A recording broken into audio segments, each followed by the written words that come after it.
Continuing in John chapter 1, verses 4 through 6.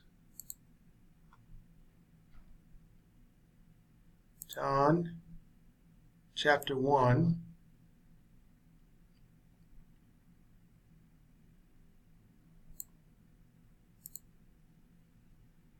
Table of contents. Go down to 4. 1 through 6 is together is a pretty good key. 1 through 3 we just did. 1 through 4. In him was life, and the life was the light of men. So the Word was in the beginning of all time and creation, was with God on an equal level, and God was the Word. Now, it says, in him, in the Word was life, and the life was the Word, the light of men. So we have him as personality of the Godhead called the Word, and is now he called the life.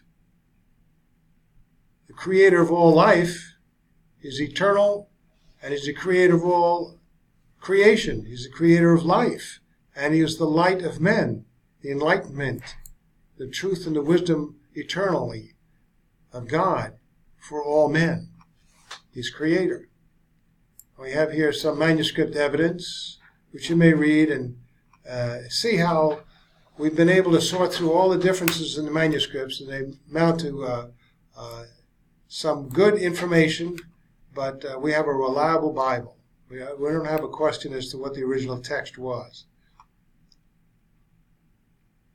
We can find out when a scribe got a little overzealous and wanted to conform something to his way of thinking. You can read that. Now, John 1:4, in him was and will always be life. He's creator. John 1:1 through 3. From the beginning of time and creation, he was and will always be the source and sustainer of the life, temporal and eternal of all things, and the source of eternal life thereby. He was and will always be creator, eternal, and God. You can see some explanation here. The verb rendered was in verses 1 and 2, and in the phrase in him the word was life from verse 4 is in the durative past tense. Hence the word was and will always be life from the beginning of time and creation. In other words, he was and is the eternal source now and forever of all physical, spiritual, eternal life as creator and eternal God. All life, physical, spiritual, and eternal.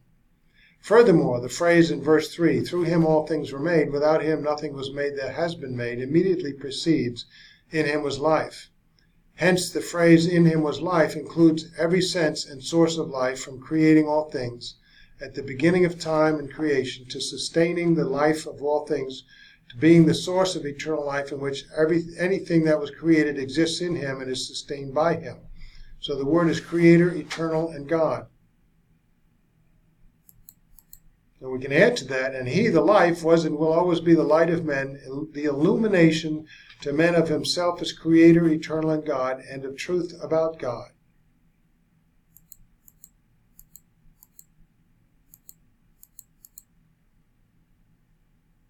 So, in verse 5, the word, the life, is referred to as the light of men, a person, and not just light of some kind, figuratively emanating from a person.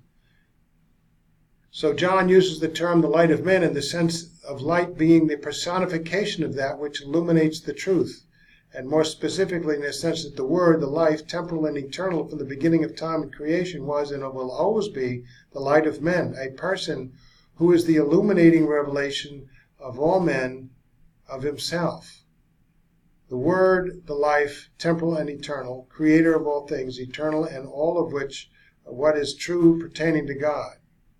The fact that the term the light of men refers to a person is corroborated by John 1, 9 through 14, which portrays the light of men as a person, a man, and recognizable as such to other men. You can read John 1, 9 and to 14.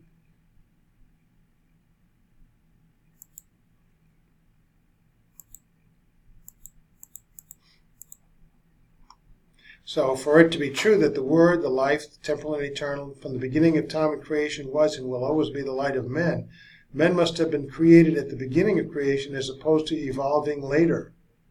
Interesting.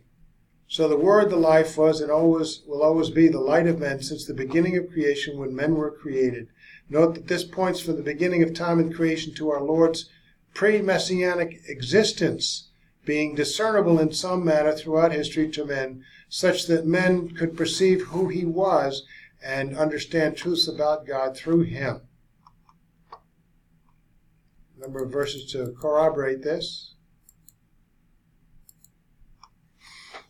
Now, there's an important point here. Although God Almighty is not completely knowable by finite man in his infiniteness, verses 4 and 18 indicate that the Word declared in verses 10 through 18 to be the one and only God who, from the Father, has provided such since the beginning of time and creation, illuminating understanding about himself and about who God is, declaring to mankind in his perfect humanity who God is.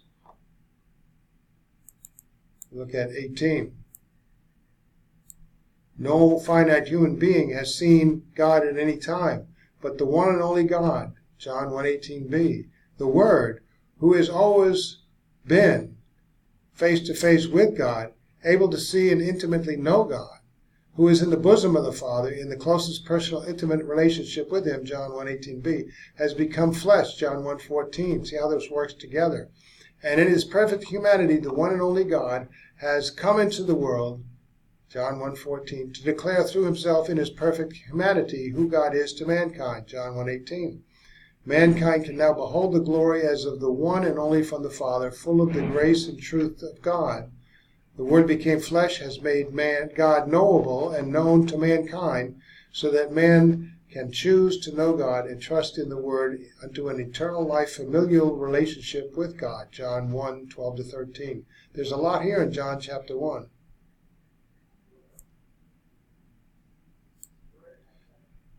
And John 1:5, and the light shines in the darkness, and the darkness did not comprehend it.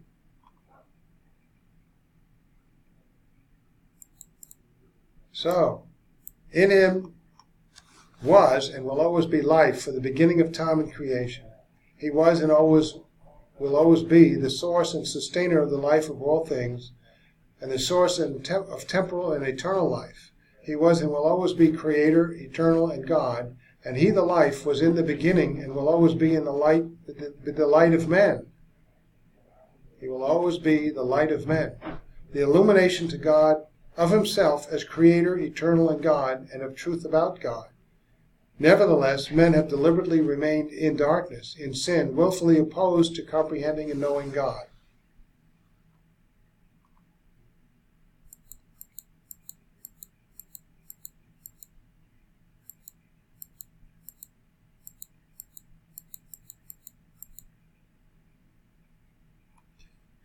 Here's a corroboration here in verse 10. In the world he was, and the world through him was made, and the world did not know him.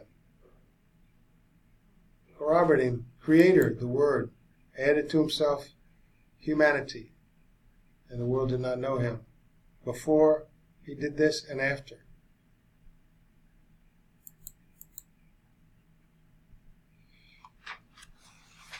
In John 1:6-7, we have an introduction into John the Baptist that came into being a man.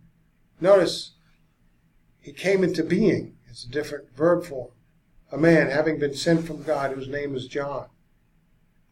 Whereas before the Word became flesh, this came into being from nothing. See, so the Word existed eternally as God and became flesh, added to himself humanity. Notice the difference. Created, John the Baptist. His name is John. Uncreated, the Word, God, added to himself humanity, became flesh. We'll look at John 1:6-7 in the next.